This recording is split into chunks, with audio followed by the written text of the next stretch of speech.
आप देख रहे हैं ग्लोबल इंडिया टीवी। शनिवार को बिजली विभाग के 45 कर्मचारी एक दिन के लिए धरने पर बैठे हैं। अपनी 5 सूत्री मांगों के निराकरण के लिए 27 जुलाई को वृत्त के द्वारा जिला स्तर पर धरना देते हुए ज्ञापन सौंपा था, जिसमें 7 अगस्त को पूरे प्रदेश स्तर पर एक दिन कार्य का बहिष्कार कर सरकार को नींद से जगाने का काम करेंगे। मांगे नहीं मानने के दौरान 13 अगस्त से अनिश्चितकालीन हड़ताल की चेतावनी बिजली विभाग के कर्मचारियों ने दी है। विद्युत विभाग के ऋषभ राजपूत कनिष्ठ यंत्री ने बताया कि विद्युत विभाग सरकार के द्वारा ही संचालित होना चाहिए। निजीकरण होने के दौरान किसानों को मिलने वाली सब्सिडी समाप्त होकर किसानों के सिर पर बिजली का बोझ बढ़ेगा, साथ ही गरीब लोगों को मिलने वाली सब्सिडी भी समाप्त हो जाएगी। वहीं हम कर्मचारियों का वेतन आधा होकर रहते हुए मिलने वाली पेंशन भी समाप्त हो जाएगी। निजीकरण होने के दौरान मनमाने तरीके से कार्य होंगे, जैसे सभी के नुकसान की बात कही है। वहीं संविदा कर्मचारियों का नियमितीकरण हो। कोरोना काल के दौरान कोरोना योद्धाओं के परिवार वालों को 50 लाख की सहायता राशि दी जाए। ऐसी 5 सूत्री मांगों को लेकर सुबह से शाम तक काम बंद किया गया।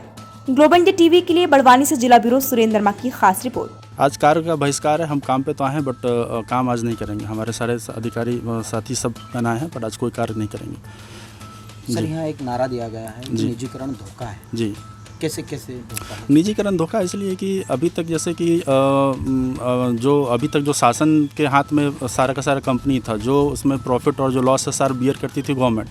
लेकिन अगर निजीकरण में हाथ में चला जाएगा तो वो सिर्फ एक प्रॉफिटेबल कंपनी की तरह वर्क करेगी। वो मतलब उसमें क्या होगा कि जो किसानों को बिल महंगा मिलेगा, घर में जो बिजली का दर है वो बहुत महंगा मिल जाएगा।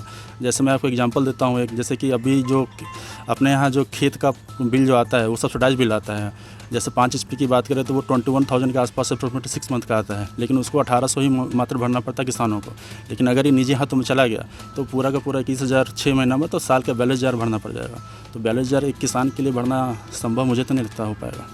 सर, आज जैसे 1 दिवसीय है, आगे मांग जी, अपनी क्या है? जैसे आज हमने पहला 23 तारीख को एक इनको ज्ञापन दिया था। आज की तारीख में अगर मान जाती है गवर्नमेंट तो ठीक है, नहीं तो फिर आज हम कार्य का बहिष्कार कर रहे हैं। फिर 13 तारीख के बाद जैसा हमारे ऊपर वाले जो हमको बताएंगे वैसा फिर हम 13 तारीख को से कार्य से सबके सब कार्य छोड़ के चले जाएँ, ऐसा वैसा। निजीकरण में जैसे वर्तमान में जो मेरा बिल आया था वो 19,500 रुपये का था। उसमें सब्सिडी काट कर मेरे को 1950 भरना पड़ा इसके पूर्व में। अभी वर्तमान में जो ये लोग आंदोलन कर रहे हैं उसको देखते हुए ऐसा लग रहा है कि निजीकरण में जाने के बाद मेरे को 19,500 वापस भरना पड़ेगा, जिसमें कोई प्रकार की सब्सिडी नहीं मिलेगी मेरे को। मतलब निजीकरण के पक्ष में हो या गवर्नमेंट में ही बिजली रहनी चाहिए? गवर्नमेंट में रहना चाहिए, क्योंकि निजीकरण में क्या है कि निजी कंपनी और उनकी मन मर्जी वैसे रेट लगाएंगे। जैसे वर्तमान में अभी जो 5 पावर की जो मोटर है उसका रेट है 19,500, उसमें सब्सिडी काट कर 19,550 भरना पड़ेगा।